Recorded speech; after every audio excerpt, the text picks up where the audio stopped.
Brooklyn. We in the motherfucking building. Gates Ave, Quincy, Crown Heights, what's up? Man, I really want to say that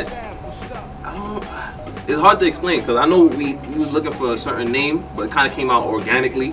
First, we just like, you know, messing with beats, and then I was like, yo, I like that, what you call it, that sound of like the level up with the Super Mario Brothers. I was telling my brother, like, yo, I think we should use that sound just like our intro, just to get some type of different characteristic or like a different feel. Like people know, like, I bet once they hear this, they know it's us.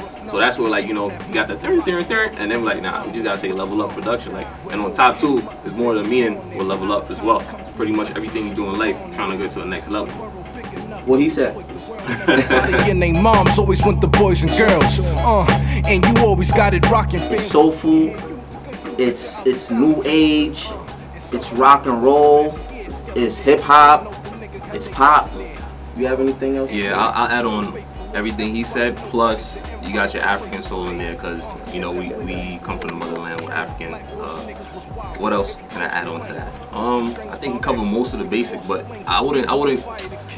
It's hard to try to group the sound. You know, I don't know. It's kind of crazy, like when you get put on the spot, like describe your sound. But pretty much everything he said with the African touch to it, and like, you know, I would say like an 80s feel, because like, you know, we 80s babies, so we trying to like bridge that gap from, you know, the 90s babies to the 80s. So you could say all that mixed up into one gumbo kind of thing. We like the saviors of like the late, early 90s and the late 80s. We bridging it over there because there's a skip. Yeah. There's a skip over there.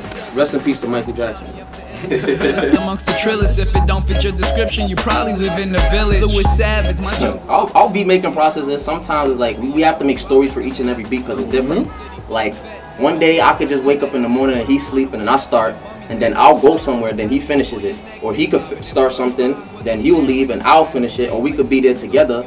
And every beat has its own story. Yeah, it's really the process is hard to describe because it's so you know, spontaneous. It could be like most of the time we'll both be in the studio, you know, bouncing ideas off each other and then making beats that way. But sometimes, like, yo, we'll start a beat together. Alright, he might go to sleep a little earlier. He got to do something the next morning. So then I'll take over, finish recording, and then we'll come back together, you know, put our heads together and see what's good. Initial thought was complete, another shot. But that's not the question here. The question is whether or not he's the right man for When I sent that beat out to him, it was called Freestyle.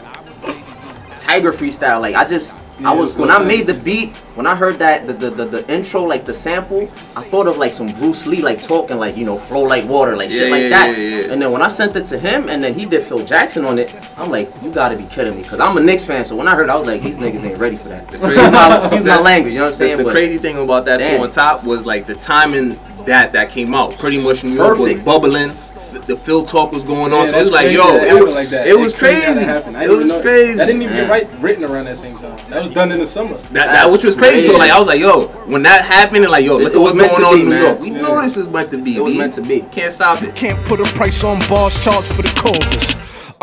It's all the same. Like, yo, shout outs to, like, you know, the whole G unit. I ain't not mad because, you know, I mean, I'm just saying, like, yo, just holla at us to something. If y'all at least something, like, on the side, yo, NY dudes, you feel me? Like, what's good? We ready to work. But that was surprising. I mean, it's kind of like a humbling and flattering kind of thing. Like, alright, y'all did take the beat.